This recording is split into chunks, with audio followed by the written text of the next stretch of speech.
বাংলাদেশের আউটসোর্সিং ফ্রিল্যান্সাররা অনেক কিছু করে ফেলবে, প্রযুক্তিবিদরা অনেক কিছু করে ফেলবে, বাংলাদেশ ডিজিটাল হয়ে গেছে, আসলে কিচ্ছু হয় না। আমরা দেখি আমাদের ছাত্র সমাজ যে কাজগুলো বিশ্বে আর চলে না, যেগুলোর ভ্যালু নাই, 2-4 টাকা দিয়ে কোন দেশ থেকে করায় নিতে পারবে, সেই কাজগুলো আমরা রাত জেগে আমাদের গুরুত্বপূর্ণ ঘুম, পড়াশোনা এবং ডেভেলপমেন্ট রেখে আমরা সেই কাজগুলো করি। দিন দিন আমরা হয়ে যাচ্ছি অপ্রয়োজনীয় একটা প্রযুক্তি টিম।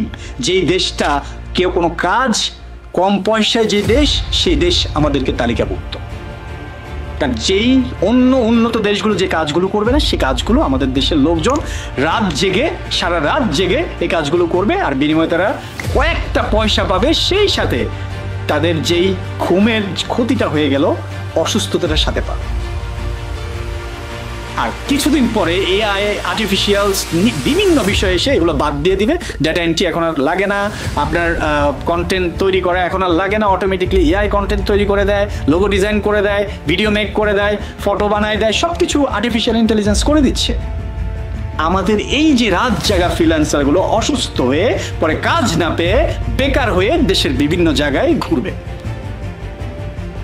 এইটার একমাত্র রিজন হচ্ছে আমাদের অশিক্ষিত রাজনৈতিক দলগুলো, যারা সরকার পরিচালনা করে, যারা আমাদের শিক্ষাবিদরা আছে, লুটপাট করে এদের আর্নিং করার যেই পরিশ্রমের টাকাগুলো বিদেশে পাচার করে।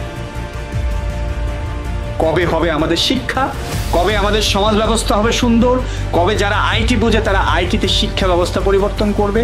কবে তারা তৈরি করবে আইটি আমাদের জন্য কোনো ক্ষতি নয়, এটা একটা উন্নতি?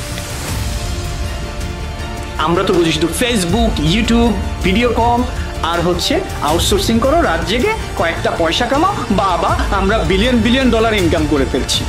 আসলে আমরা আমাদের ছাত্র সমাজকে ধ্বংস করে দিচ্ছি। কেউ এটা নিয়ে কথা বলে না। যাদের জ্ঞান নাই তারা প্রযুক্তি নিয়ে খেলে, যাদের জ্ঞান নাই তারা শিক্ষা ব্যবস্থা পরিচালনা করে, যাদের জ্ঞান নাই তারা সরকার হয়। এইভাবে কি একটা দেশ চলতে পারে?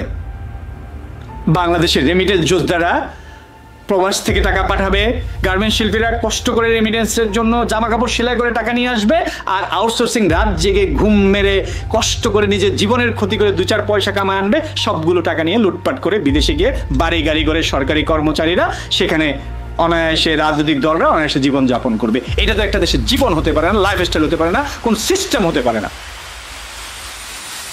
লাথি মারিয়ে ধরনের রাজনীতিক পলিটিক্স, এ ধরনের সরকারি ব্যবস্থা, এ ধরনের ঘৃণা করি। মানব জাতির জন্য এটা একটা বিশাল বিশাল একটা ক্ষতি, এটা একটা মানব অপরাধ।